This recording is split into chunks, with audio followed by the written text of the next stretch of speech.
Hello everyone and welcome to National Intern Week with Prospects. I'm Suki and I'll be your host for this presentation on behalf of CareerMap. And today I'm so pleased to welcome Chris, Anna and Adam from Prospects for this session where you get a chance to learn more about internships and the organisation. As we go through the session, please feel free to use the chat box. If you have any questions, please send them across and we'll try to answer them during the Q&A at the end. With that, I'm now going to hand over to Chris to get us started. Well, thank you very much, Suki, and good morning, everybody, wherever you're joining us from. Welcome to this session. It's lovely to be here speaking with you, and we're looking forward to sharing what we know and think about internships and placements over the next hour or so. We've called this session Get Ready to Board the Internship, which is a very corny title, we know that. But there's so much to think about when you're preparing yourself for an internship or placement or work experience, and of course your career and future generally, that it is like embarking on a voyage. So we couldn't resist using the title, and make no apologies for it. We're going to help you with the maps and the charts that you need so that it's not wholly a journey into the unknown, which of course is quite right. You need to be navigating your future, and we're here to help you do that. So I work for Prospects, which is part of the education charity JISC, and JISC runs all the connectivity for higher and further education, all the ac.uk and various other digital services.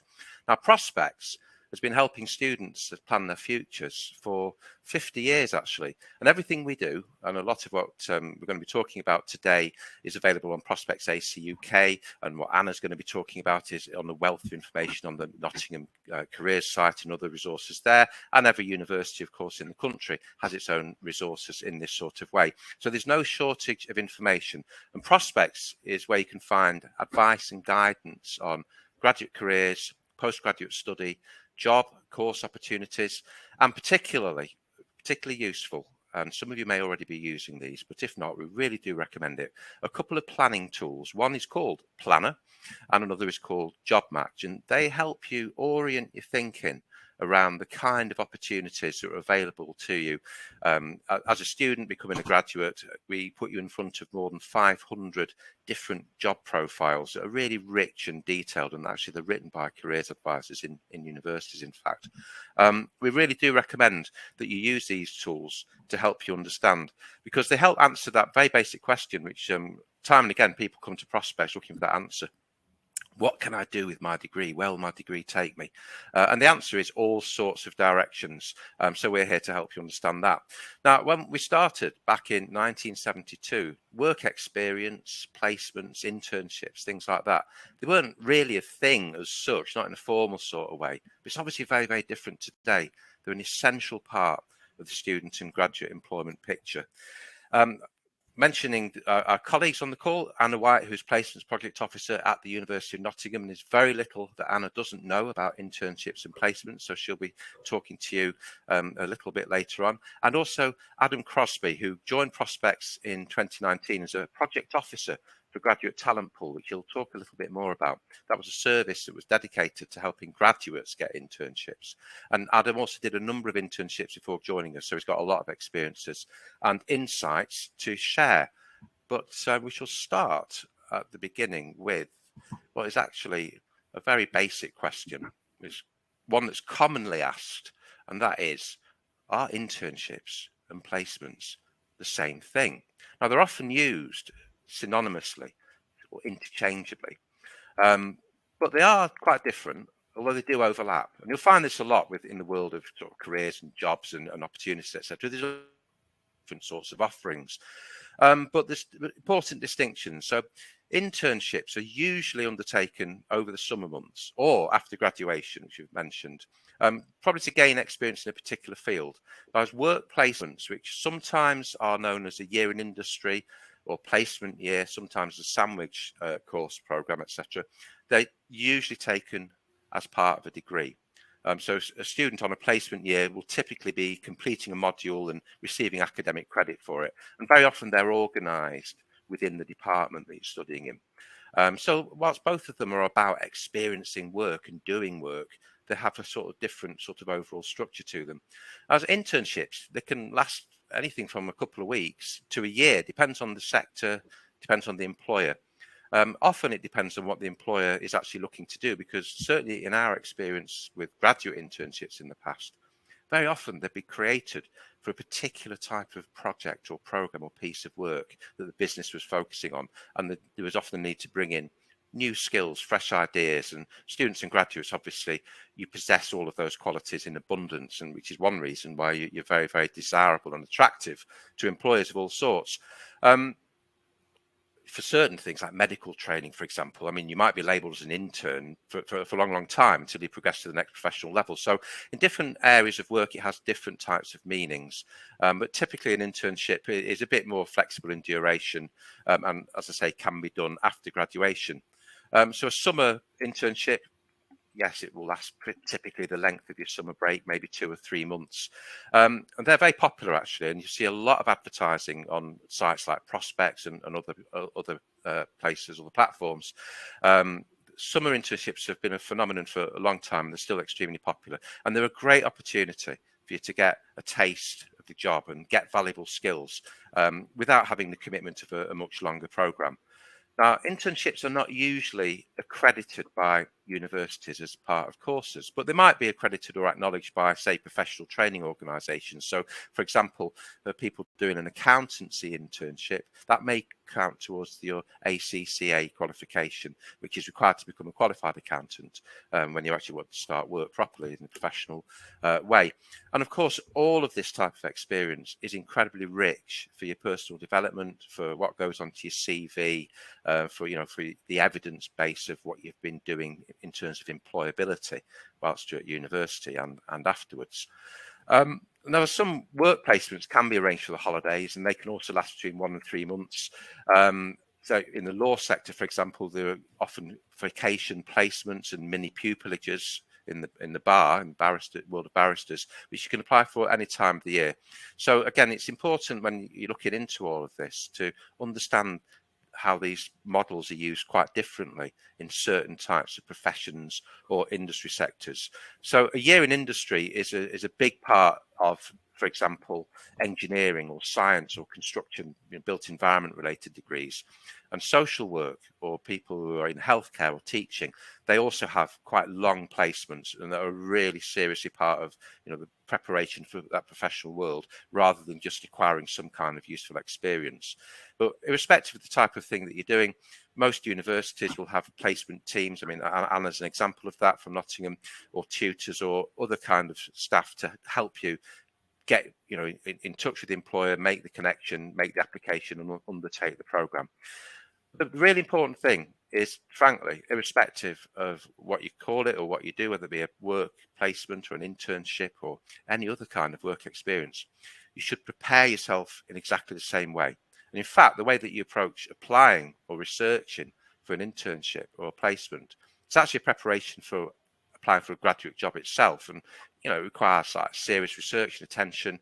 There's intense competition very often for internships and placements, just as there is for graduate jobs. So making a good quality application, taking the time to do it, doing the research, getting advice and guidance, they're all the things that really help you stand out and give you that edge in terms of getting the opportunity and the competition from other candidates. Now, the link between internships and placements and actual full-on, what you might call full-on graduate employment, it's getting stronger by the year, frankly. The Institute of Student Employers, which is a sort of professional body that represents most of the larger recruiters of students and graduates, or the ISE as it's known, they estimate in their surveys that around 50% of interns or placement students go on to work for that employer once they graduate. So it's a real strong connection between going there in a sort of temporary basis as a student or a graduate and then returning as a full-time employee. But it makes a lot of sense, really, doesn't it, from both parties? Because if you see internships and placements as being, apart from any other qualities that they've got, a dry run, if you like, or a rehearsal for full-time graduate work, it's a perfect opportunity for both parties. It's not just about the employer, testing the durability and value of the employee. It's about the student and graduate feeling comfortable and thinking, yeah, this is somewhere that I would like to return to. And of course, all the connections that you would make as an intern or a placement student And they're really profound. So they help you sort of build up your sort of base in the company or the organisation. And even if you don't return there after you've finished your course, you'll have acquired loads of experience and enhanced your CV considerably, because from as recruiters ourselves, and as you'll know this anyway, the importance of work experience on your CV cannot be overestimated. It's so important and so useful, and it's obvious. It gives you that experience and knowledge and understanding of the workplace and certain skills that frankly you can only really get when you actually go into work itself. And that really does help. So I think all of these things have tremendous value for you personally. And by the way, that goes for any kind of work experience. It's not just the formal stuff. Any work that you've done, any organisational activity, volunteering. I know this is a message that you'll hear a lot, but you hear it a lot because it's absolutely true and cannot be overstated. So that's the sort of overall background to the internship and placement scene. I'll just say a couple of things about the international aspects of it as well, because internships in particular, there's a big market for opportunities outside the UK. So companies like ASEC UK and BUNAC, companies that offer things like teaching English as a foreign language or business internships in anywhere around the world. The Intern Group, for example, is another company that provides a lot of these. These are a popular destination and are becoming more popular again after restrictions have been lifted on international travel, etc. So that is a big part of the world of internships, is overseas opportunities, which may or may not be to your interest and taste, but they can be an extremely positive experience and you can learn a lot about other cultures while you're doing it as well. But again, it's the value in itself of doing work or organisational activity that really counts. And our view is quite right, I think. It doesn't matter whether you do your work experience, placement or internship down the road or 3,000 miles away. It's the value of the experience and how you can convert that into something that gives you opportunities when you go into work or go back to university, etc. So it really doesn't matter where you do it at all. And very important question that we need to address is the one that's associated most commonly with internships, particularly, is pay, or rather, sometimes, sadly, the lack of pay for interns, which has been a problem and a bugbear which has been going on for absolutely years.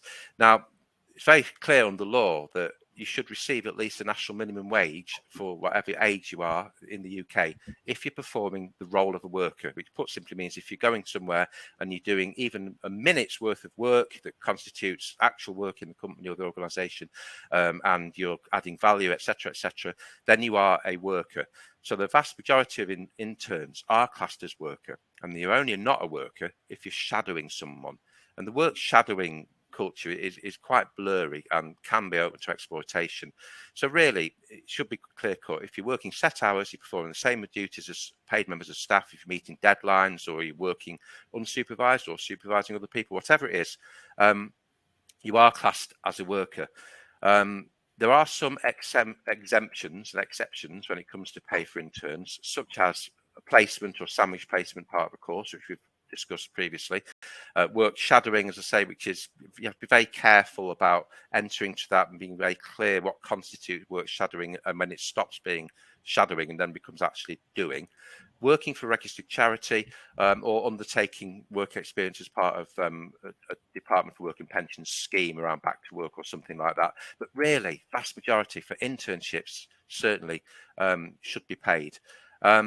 It's important that you know your rights in this matter, and as the slide says, you should know your worth as well, because it's very easy to get exploited and to trade off experience and a good CV for actually not being paid at all. And if you're in the wrong kind of environment, then maybe some employers will try to make you do that trade-off, which you never should. The majority of unpaid internships are generally in retail, arts and the media. And some of those industries, experience is so coveted and highly sought that sometimes students and graduates are prepared not to get paid just so they can have it, but it never makes it right. It's been the case for as long as anyone can remember, and Adam will talk more about it. this based on his experience working for Graduate Talent Pool, where we had a lot of challenges around this with some types of employer. If you're doing a student work placement, whether you receive a wage may depend on the type of placement you're doing and the length of time that you work for. It's unlikely you'll be paid for short-term work placements or for those that you arranged yourself.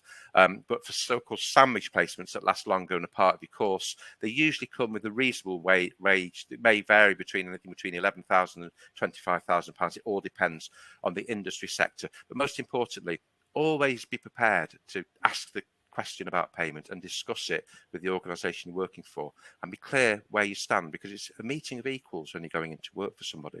You're not just going there grateful for the opportunity and prepared to take as little as possible, or in fact nothing. So that's a really important message to everybody. Reinforces relentlessly. And we're going to just jump to briefly about the change in the way that internships have been provided. So the sort of lockdown period obviously had a huge effect on the availability of work experience and work of all kinds. And thousands of students actually did not get the experience that they would normally expect during that time. The provision of internships and placements actually just plummeted, but to some extent this was compensated for by the growth of virtual internships and online internships. So they've been slowly building before 2020, but they really came into their own during the crisis, and they are actually here to stay in various forms, so with a bit of adaptation as well. Just as working from home and the use of Teams and Zoom and online webinars like this fantastic event, they're part now of how we go about doing business and communicating, but they're a mixture of real world and virtual delivery at the moment as well. But I'll talk about some of the characteristics very briefly of virtual internships, and none of it's a surprise because you've been entering and engaging in this virtual world for at least the last 2.5 years. As I say, if not longer, because they were building up before. I think one of the great virtues of the sort of online offering for things like internships is that they do allow people to work probably more broadly across the country or even internationally in ways that you couldn't do if it was 100%, fixed in real world, if you like. And also the accessible nature means that they are opportunities that are open to a more diverse pool of candidates. So that's obviously a great benefit. Things like application process and everything else it's really the same, because I mean most of that is done online anyway, of course, now. And you should bring to bear exactly the same, seriousness and rigor that you would to any other kind of application. But the experience is obviously very different because you don't necessarily have the physical experience of the workplace. So you should have regular online meetings with your supervisor. You'll have individual project work probably, but a lot of teamwork in physical environments like Microsoft Teams or Zoom, etc. Virtual networking sessions, video tutorials, virtual tours. Training can be delivered massively on e-learning platforms, etc. And in terms of the replication of the physical world online socializing events, it's things like Zoom drinks parties and coffee breaks and quizzes are a normal part of organizations now. So they're the kind of things you would experience.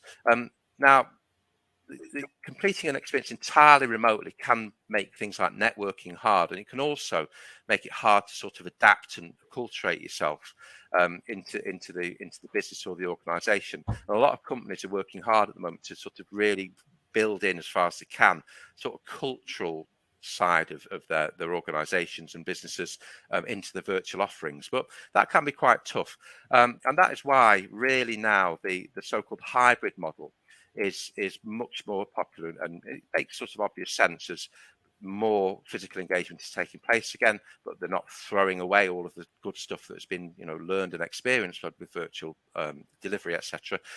So the hybrid model for internships, just as it is for work generally, is generally the most common thing. So referring back to the Institute of Student Employers, they reckon that 62% of internships in the last year have been delivered as a mix of virtual and face-to-face, and 30% of them face-to-face as well. So the odds on you'll probably have a hybrid aspect to it.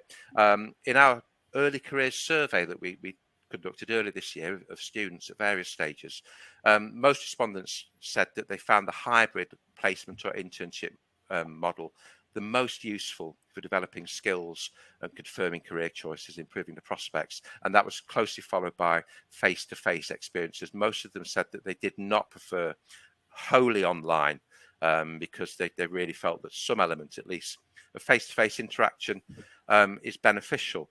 There's a few obvious things, but we'll say what makes for a successful internship, frankly, whether it's virtual, hybrid, or any other kind of face-to-face. But these are what students tell us repeatedly. Time management, you've got to be able to really manage your time carefully and closely in an organised way. You need to be flexible, take advantage of opportunities when they come up, be prepared to do lots of different type of work, and be proactive.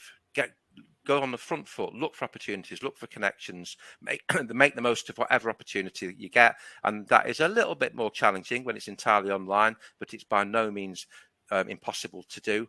And I'll finish off this section before handing over to Anna, but this is what we talk to lots of students, and we have lots of case studies on prospects, but the very important word there comes to again, passion. It's not just about getting experience. Make sure you're interested and enthusiastic, because that will show in your application.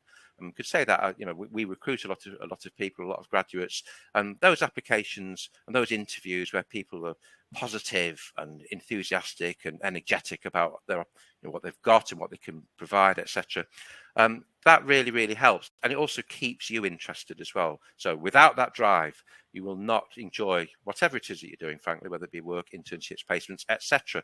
And on that note, I will now hand over to Anna, who is going to go into much more detail and depth than I've been doing on the reality of internships. Over to you, Anna. All right, thank you so much, Chris. Good morning, everybody. It's great to be here, and some really good questions coming through on the chat. I know we're going to have time to get some questions after we finish speaking, but hopefully some of those will be answered along the way as well. So thanks very much. The value in doing an internship. So if you're here, I suppose you're already convinced that there is some value because you're interested. It may be that you're looking to earn some money in the holidays. Chris has spoken to be paid versus unpaid questions, so that's great. Really valuable about doing an internship is to really, as we've talked about already a little bit, learn and improve industry-specific skills. So if you've got a career in mind, you might be thinking there are going to be some skills that I'm going to need to know. So getting some experience learning and improving those skills, or potentially getting with a company that you're quite serious about. You may be that far along in your career thinking. Perhaps earlier on in your career thinking, if you're kind of not sure, you're maybe looking to fill in some gaps in your experience that you already have or your skill set, looking to develop a stronger CV. But I think for me, often the most valuable thing about internships and taking on some work experience is to explore. It's to learn about yourself and the world of work. So you may well be looking at, you may have no idea what kind of sector you'd want to work in, or kind of a vague idea. Working environments are very different across different sorts of organisations. The types of roles can be very different, and even location. Doing an internship can be a great way to try out living in a different part of the country or even the world. So anecdotally, every employer that I speak to, I've been working in the careers area for 10 years now, working with students preparing for work experience or coming back from work experience, and speaking to employers as part of my kind of day-to-day too. And every employer that I speak to is really clear that a graduate with some experience of work is going to be preferable to a similar candidate without that experience. And just to add a bit of hard data to that, so at the University of Nottingham, where I work, we've recently been digging into the impact of our in-placement schemes. And we've seen, I can share with you that we've seen that there's an uplift of around 5% in graduate outcomes. So for those not familiar, that means when you leave university that you're either going into a graduate role or further study. So around 5% more students are in that position, having done some placement activity. That is equivalent to another kind of 5%-ish number of students who feel on track with their careers when they're asked, and 5% uplift in the attainment of a 2-1 or a first degree. So it's not just anecdotal, there's some quite hard evidence behind that, which is great and really interesting. And for somebody like me who's working in the kind of placements internship space, it's good to know. I knew it anyway, but it's good to have the data. So if I could have the next slide, please. Thank you. Great. So what kind of employers offer internships? So really everybody, large multinationals, to government departments, to small or medium enterprises, all the way to kind of startup businesses. So their rationale, really, they want to promote themselves to universities and build relationships with them so that they can get in front of talented students like you, and so that you'll come and work for them. So that's often called a talent pipeline. Another thing that they do is they kind of talent spot, so shorter term internships or sometimes insight days, if you've heard that word. Sometimes recruiters, employers will use those to talent spot too. So roughly, to give you a bit of an idea, large companies tend to advertise early. So I think I saw a question in the chat about that, even September onwards. So if you're looking to get an internship with a large company, it's worth kind of getting on that quite early on in the academic year. Companies are essentially looking for future talent, so they take their recruitment very, very seriously, and depending on the sector, employers look to convert around 40% of interns to future hires. So it's quite serious. You know, the applications that you'll be submitting make them really competitive, and we can talk about that in a little bit as well. Next slide, please. So how do they differ from the large companies to the tiny ones? So large companies, an internship at a large company, you know, they may have quite a slick rotation program where they'll introduce you to different parts of the business and you'll sort of try a lot of things out. Having an internship at a large company can often put you in touch with quite a lot of people, and you can try a lot of different things because they're, you know, the range of things that they do is quite broad. Smaller companies, so you may find that you actually make more of an impact, or you've got the opportunity to make more of an impact during the time that you're with them. That you may also have access in small companies to more senior people more quickly, just because it's, you know, it's a smaller environment, and that's one of the pluses. So when you're considering an internship, do you think about the kind of experience that you would like? I remember when I was at a very early stage in my career, I was working for a very big healthcare company based in Nottingham, and I was looking to explore a slightly different sector. So I took a bit of work experience alongside my job with a small startup based out of this person's house. And I would say it really gave me a very interesting contrast between the pros and cons of the different things. You know, at the large organisation, there was a sense of stability. The training was very slick, very involved. At the smaller one, it was really in first day. I remember by lunchtime, I was asked to create a brand new marketing strategy for a whole different region, which, to be honest, was quite overwhelming at 23 and with very little experience of marketing. So you'd kind of get thrown in the deep end with much more smaller organisations sometimes, which for some people can be really exciting. But it's about you and what you're interested in and what you're hoping to get out of the experience. Yeah, so hopefully that gives you a little bit of an idea about how things can feel different in different sorts of working environments. Bit of food for thought. It's best to explore, I think, is my tip for that stuff. So next slide, please. So where can I find an internship? So this is a big question, and I think it's come up quite a few times in the chat. So there is a lot of support out there for you. So the career service that I work in, we've got a brilliant website, which we've broke it down. There's a great website which talks about how to approach your search and places to look.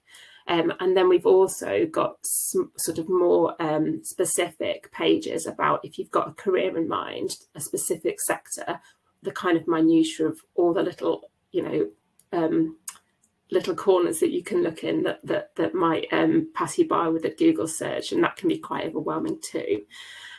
So I've tried to provide a starter pack. If I could have the next slide. So this is just to get you started. It's not comprehensive. Oh, and I can see our little faces are covering up that blog, but I will post that in the chat when I have finished speaking, because I don't have it to hand right now. But essentially, there are some really fantastic jobs boards out there. They can range from the very, very broad jobs boards like Rate My Placement, which includes student reviews. For those who aren't sure, it's kind of like TripAdvisor for placements, I suppose. They can be industry specific. So just one example, my first job in film.com. I'm not promoting these particularly, but these are ones that I recommend to students. So yeah, that you kind of have jobs boards for different sorts of industries too. And other jobs boards that are designed at certain demographics, so creative access. There's a range. Feel free to go to the Nottingham website, which breaks all of these down and gives them the links. It's down there at the bottom, the blue link. I think you might need to copy it, but again, I can pop that into the chat. But yeah, jobs boards, great way to start, but it's not exhaustive, as I'm going to go on to say. So another great place to look for internships and opportunities with organisations is on their social media. So I would look at I would follow organisations you're interested in, or in sectors you're interested in, or professional bodies within sectors that you're interested in. Follow their accounts and keep up to date. I know quite a few people who've got internships off the back of social media. I remember maybe 5 years ago now, but one student was really desperate to get some editorial experience in publishing, very competitive, and something just came up on Penguin's social media, Twitter, and she got it. So yeah, it's done. Increasingly as well, I think employers are responding to how students are consuming media, so they're branching out and getting much more creative with how they advertise. I'm seeing things on TikTok now, which wasn't the case, a few years ago. Definitely use your network. So talk to people that you're at university with, or friends, or family, and talk to them about the fact that you're looking for work. You never know who may have, who may know somebody who knows something. That is, not everybody has a very broad network. And in that case, your career service will definitely be able to support you. So the career service I work with, we have got a mentoring scheme which any student can use. You can be matched with somebody who's working in an area that you're interested in, or in a role that you're interested in. So absolutely use your career service, lean on them. They'll have events where you can meet people. So they're really there to provide a network if that is something that you maybe feel is lacking, or maybe you just would feel more confident getting a bit of help with that stuff. So one thing that I think sometimes is kind of goes forgotten is that you don't have to wait for somebody to offer you an opportunity. You can approach somebody and ask whether there's anything available. So that's called a speculative application. And my top tip for that really would just be, don't be generic and don't kind of spam a lot of people that you're interested in. Just say, is there anything going? I'm looking for work experience.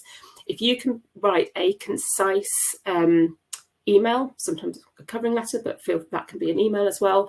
Attach your very well written targeted CV for that sector or that company. Just really make sure you've done your research, because places where people want to get internships and want to work, they will receive a lot of applications. I used to work with students who were doing arts and humanities degrees, and there was a lot of interest in working kind of film production and TV.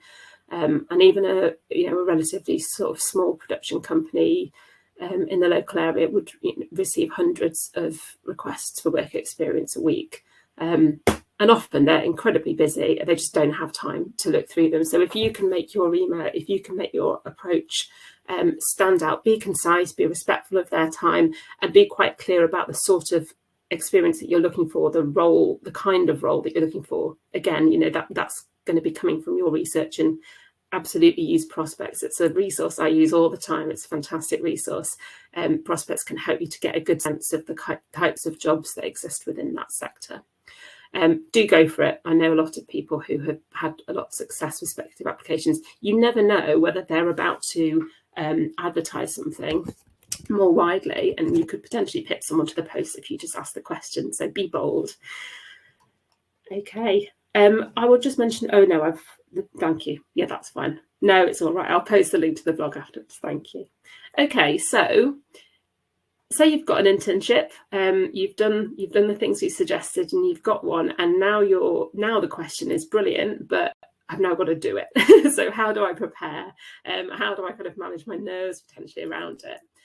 So there are some practical steps, and there are some sort of more mental prep, but I really would stress at the start, like, please try not to worry or put too much pressure on yourself. This is work experience, and you are going to make mistakes and you're going to be learning things. And that's what it's for. So I would say embrace that and really try not to put too much pressure on yourself. I know it's really hard, and especially if it's the first thing you've done, or if it feels quite high stakes, because it's an opportunity that's been really competitive, or with a company that you really want to work for properly one day when you're a graduate. But it really is a great time to learn about yourself and the company, and have a sort of have that attitude if you possibly can. So in terms of practical steps, I would absolutely say, it sounds really obvious, but test the travel. If you're working somewhere where the transport routes aren't ideal, or you've got a bit of an old banger and you don't know how reliable your car is going to be, or it's somewhere like London or Manchester, or a major city where there's frequently kind of lines closed or trains not running, remove that stress if you possibly can. And at a time of day when you know you're going to be traveling, just have a dry run. Maybe come up with a couple of other options that you can get there if you need to. Check out how much taxis are, just in case. It genuinely, even if there's never any problem traveling there, it'll make you feel calmer. Another good practical tip is to, if you're keeping late hours, if you're kind of studying or doing other things until kind of 2, 3, 4 a.m., maybe kind of a week before your internship starts, consciously try and keep your timing as you will do when you're going to work and doing your internship. You will just feel much better if you're kind of not up for the very first day at night at sort of 8 a.m. or 7 a.m. And feeling quite kind of shocked by it. So slowly try and get your kind of schedule and your kind of life in the way that it will be when you're doing your internship. A lot of questions come up when I speak to students. Quite a lot of students ask kind of what to wear, work attire in this area. Nothing wrong with doing that. Ask the question. If in doubt, go on the side of smart. Avoid denim. First day, you can look smart. No one's going to laugh, and then you can judge what other people are wearing on the next day. The day after that, you can maybe assimilate a little bit more. But yeah, err on the side of smart, I think, is the best thing. Practical steps. Another thing that would be really helpful to do before you start, to kind of help you to acclimatise and feel a bit more kind of confident going in, is if you can connect with somebody who works there. So have a look on LinkedIn, look at the company, look who works there. If there's somebody who potentially used to go to the same university as you, that's a really good in. But it doesn't matter. But you can just make a couple of connections, send them a message saying I'm doing some work experience. Just wanted, even say, have you got 5 minutes for a quick chat, or could I ask a couple of questions? Take an interest in their career history. If you're having some experience in an organisation that you're interested in, hopefully that will be the case. Looking at the people that they have hired, looking at their career history can be really good information for you in terms of what they're looking for. So that covers some of the practical stuff. Mentally, as I've kind of already indicated, trying to take the pressure off and develop what you call careers advisors and people in coaching often talk about a growth mindset. And that's really the idea about looking at it as a learning opportunity and not something where you're going to have to be perfect. And if you make a mistake, it's the end of the world and you can't ask questions, because what if it's a stupid one and you're wrong? So I would say, do ask questions. Ask questions as much as you possibly can. This is the time. If they're using jargon or industry-specific terminology and you don't understand, it's not because you're stupid. It's because they have got so used to using those words in their everyday life, they don't even think about it. So please do ask questions and feel free to do that. Obviously, if you're in a really busy environment and everybody's kind of rushing around and doesn't always have the time, obviously be sensible about that. You use your judgment and maybe ask whoever's supervising you or a colleague, when would be a good time? It'd be great just to have 10 minutes. I've got a few questions. When would be a good time to do that? So use your judgment, but this is the time to do all of that stuff. If you're feeling kind of concerned going in, or once you've started, it's all quite new and quite stressful potentially, or even if it's great and you just want to kind of absorb that. Something that can help some people, if you're a writer, some people really aren't, but if you are somebody who kind of writes and kind of processes their thoughts with writing, that can be really helpful to write stuff down, thinking about what you're finding hard, what you're really enjoying. It can be a really good thing to come back to, and I'm going to talk about reflection a little bit later on. But writing is processing, that can help. If you're not a writer, maybe you have some voice notes on your phone, like a kind of little, even on your commute, you could do that. And it also kind of reflecting on the times before in your life where you felt challenged, at university, at school before. Think about the times that you felt like you're in a new environment, and it wasn't that bad in the end, or maybe it was quite hard, but you got through it. And what did you do to do that? Who did you lean on? What were your tools? Have a think about that, because it will make you feel better about, this is just another new situation. You've been here before, it'll be fine. And ultimately, the stakes are just never as high as you think. So, it might be an organisation where you really want to get a graduate job with them, or it feels very high pressure, but it is work experience, and everybody knows that. So, at worst, if something kind of happens that you feel embarrassed about, or a mistake, it might be a funny anecdote one day. It's fine. Try not to worry. All right. So, the next slide, please. So I think a couple of people might have asked this already. So if you're struggling to get work experience, or if you just don't do an internship while at university, what are your other options, and how should you approach that? So the first thing I'd say is kind of do try doing an internship while still a student. It's a good time. All your peers are around to support you, and they're all doing similar things. But there are other excuse me, I'm just going to take a drink of water.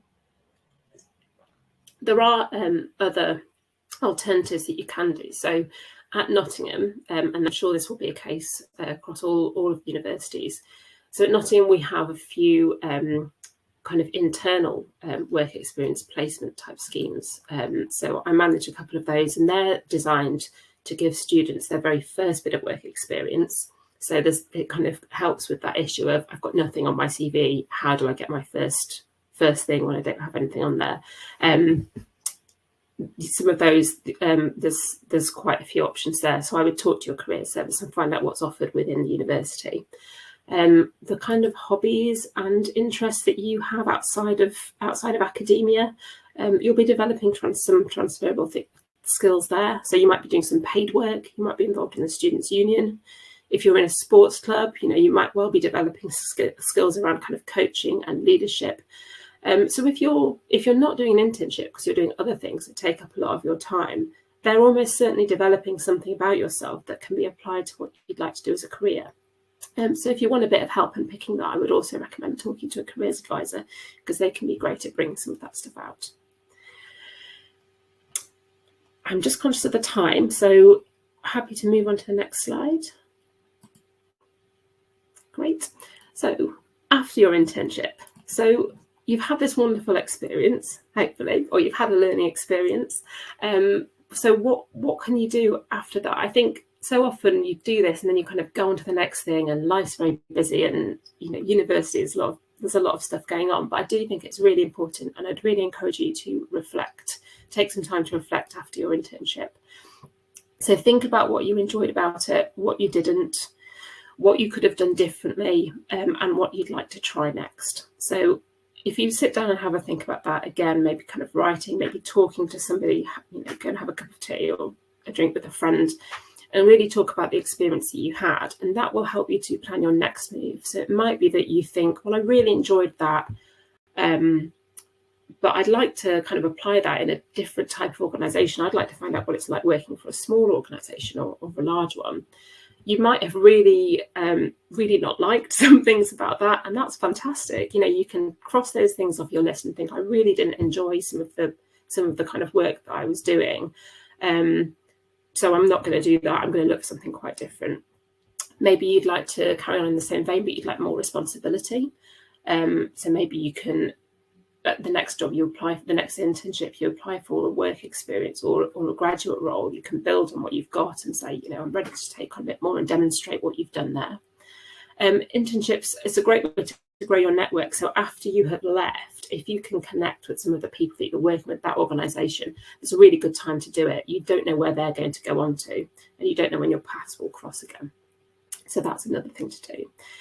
Obviously, the work experience is going to hopefully help you to leverage it to the next position that you have. So when it comes to writing another application or doing an interview, you'll be drawing on the experiences you've gained from your work experience. So do take some time to think about how you can turn those into kind of responses to interview questions or application questions, and they'll be help for you on your careers on your career services website and on prospects for that too. So yeah, I would say those are all really good things to do afterwards. So just looking at the time again, I would just say, just to finish off really, I would say my main messages that I really want to kind of pass on are: don't worry about finding the perfect opportunity. As Chris said, find something you're excited about or curious about and explore it. Making mistakes is absolutely fine. You will do. Think about how you'll respond once you've made a mistake, not avoiding them in the first place. I'm going to drop a resource in here in the chat in a second for a blog that I wrote on how to do that. And really just to say that I've worked with hundreds of students kind of before, during and after their internships, and no one has ever had no one's ever done an internship they can't take something away from. So it's about learning about yourself and the world of work, and go for it. Yeah, explore and have fun. Thank you very much. Oh, thanks, Anna. That was absolutely brilliant, really comprehensive, and some fantastic sort of what you might call takeaway points at the end there. And just a couple of things before I hand over to Adam. Out of all the things you mentioned, smaller employers, or SMEs as they're known, I mean, they provide tremendous opportunities for students and graduates, but often that it's quite hard to find them, isn't it, sometimes, or because they don't sort of have the profile of the bigger recruiters. But so many graduates go on to work for SMEs and have very, very rich careers, and there are a lot of exciting placement and internship opportunities there. So that's something you should always have in your mind. Look for opportunities, often with local firms, smaller firms, because there's a lot of richness there. And then another point about social media and LinkedIn in particular. I think Remy's put a question in the chat about this. Can LinkedIn be used to network with internship employers? Absolutely. And Anna mentioned how you can go about using it. Nowadays, there's so much you can find out about the organisation you want to work for, and actually the people who might be interviewing you even. I mean, I think back, say when I applied for jobs after leaving university, most of the adverts were in newspapers or magazines, and it was a mystery about, who you were actually going to meet or who was involved in it all.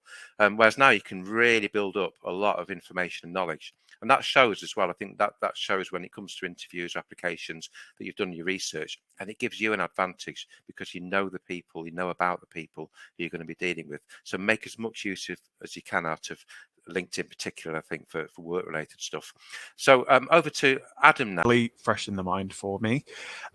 So when I first started this job, I worked on a service called Graduate Talent Pool. So at the time, that was a sort of hub for internships.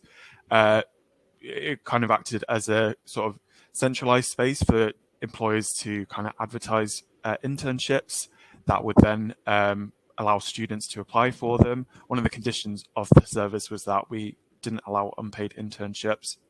And that was really beneficial to the students as a result. So in terms of my own personal experience with work with internships, so at the age of 16, I managed to secure some unpaid work experience at the Ministry of Defence. Quite luckily, a family member worked there, so they could kind of ease me in for a week. So even though I was more of an observer, I think it was really invaluable for kind of getting my first taste of a office environment and learning how the workplace is structured. I didn't do anything substantial in the way of kind of, providing sort of services to the workplace. I was more just watching how everything was done. And the department that I was working in was HR, which was really invaluable for me at the time because I realized, okay, this isn't necessarily what I'm interested in. Just as Anna said, sometimes internships aren't like this. So I'll kind of like work out this niche a little bit more. So especially at the age of 16 as well, having that on my CV, it was a lot better than having a blank CV. So when it came to applying for other jobs like retail jobs, I think it kind of gave me a leg up a little bit. And I think you'll find as well that once you're on the experience ladder, it's so much easier to get paid opportunities. So the more that you can kind of fit onto your CV and say, well, I've done this, I've been trusted with this, I had so-and-so responsibility, it makes you a lot more attractive to employers as a result, even if it's just stuff like working at a clothes shop or working at a coffee shop. I think it shows that you've taken the initiative on some stuff. So it's always worth doing it, even if it is at that time just unpaid shadowing experience. It's always good to kind of pad out your CV.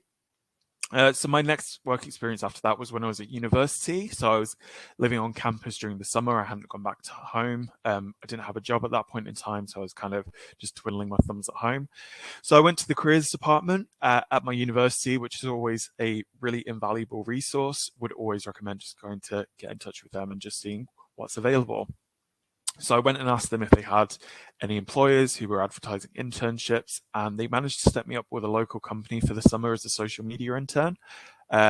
So back in 2013, the dark ages, I was paid £8 an hour, which at that point was the highest that I'd ever been paid. So I think that felt really good for me as a student at that point in time, because I realized, okay, well, this is just kind of the start of my working career. Welcoming and friendly.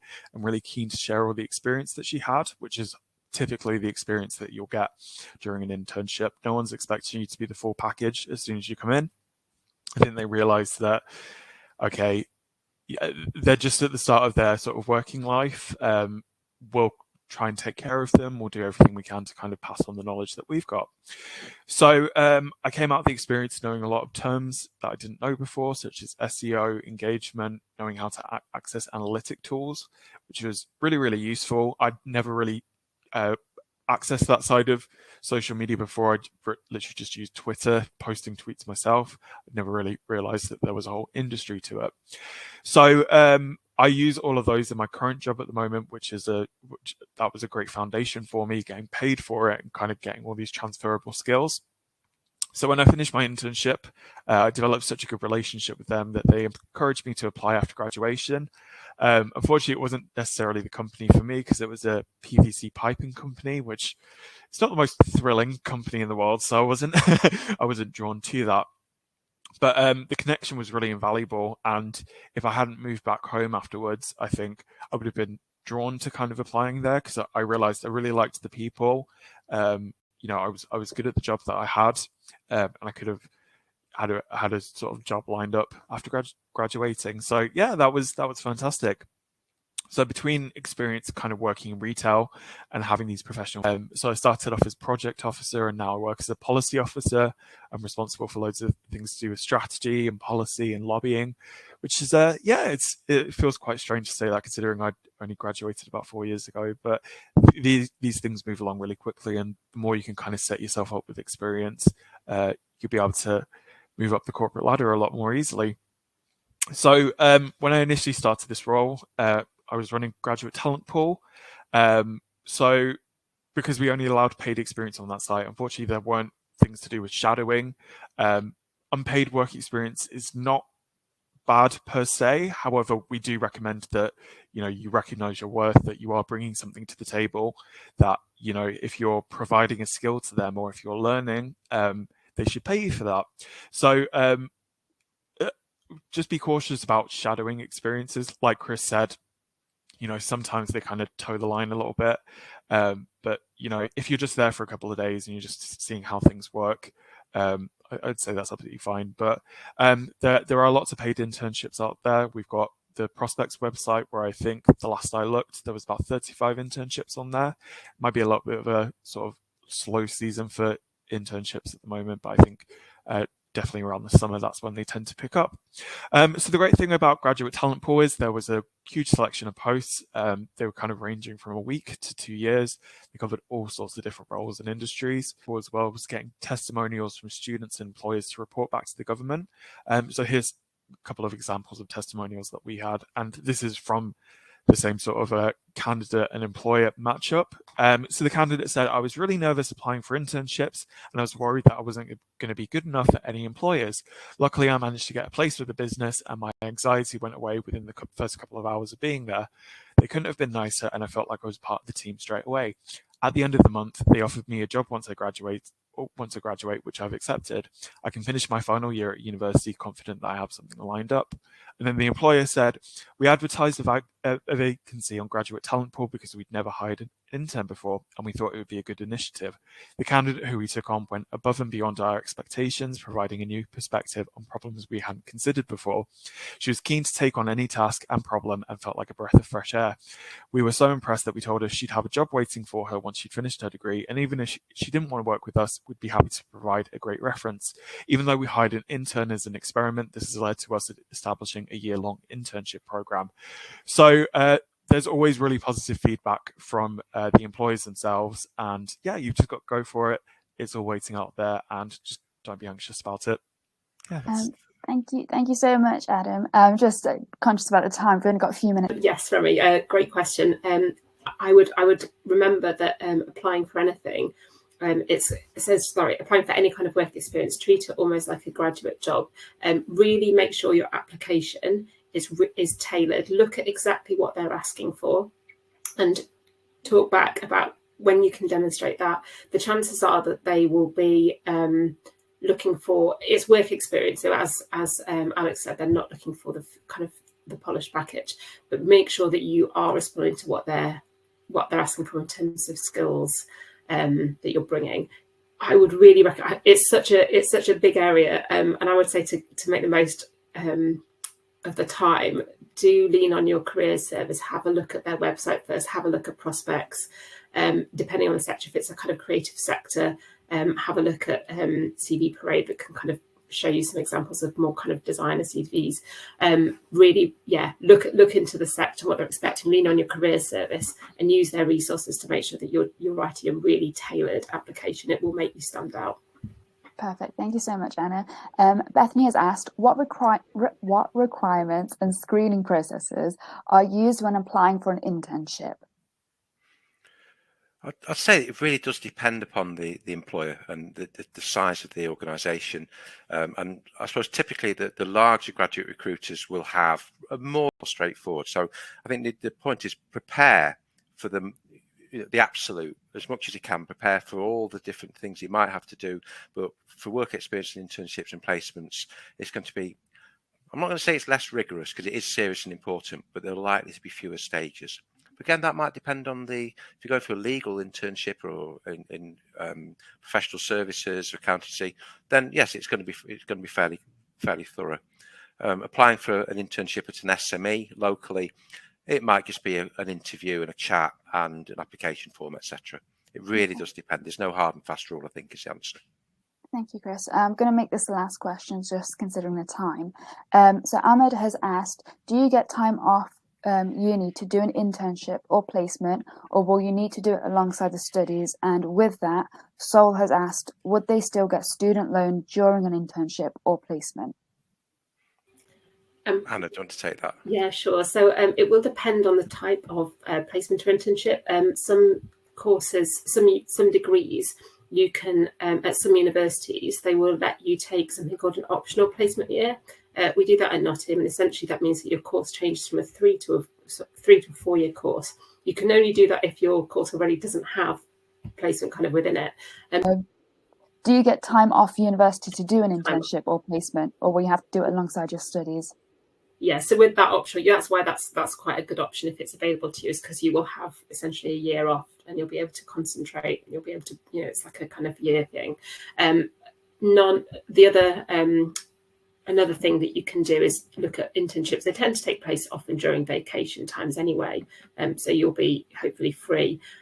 Stuff that is during the academic term, I would just make sure that the hours that they're asking you to work are going to work for you. You're at university, you do concentrate on your studies. It's really great to do work experience alongside, but just be conscious of how much you can personally take. And that would depend person to person, depending on what your own commitments are. And your own situation, but most universities, they wouldn't necessarily give time off unless it's sort of more formalised. like in the example of an optional placement year. But yeah, take advantage of your vacations. Okay, perfect. Thank you so much, Anna. And that really brings us to the end of the session. Thank you so much to everyone for joining. We hope you've gained some valuable insights into prospects, internships and placements. That is it from me. Do the team want to share anything on their side? Just thanks again to everybody for helping make this a really, really interesting session for us as well. There's so many questions and we'd love to spend another hour answering all of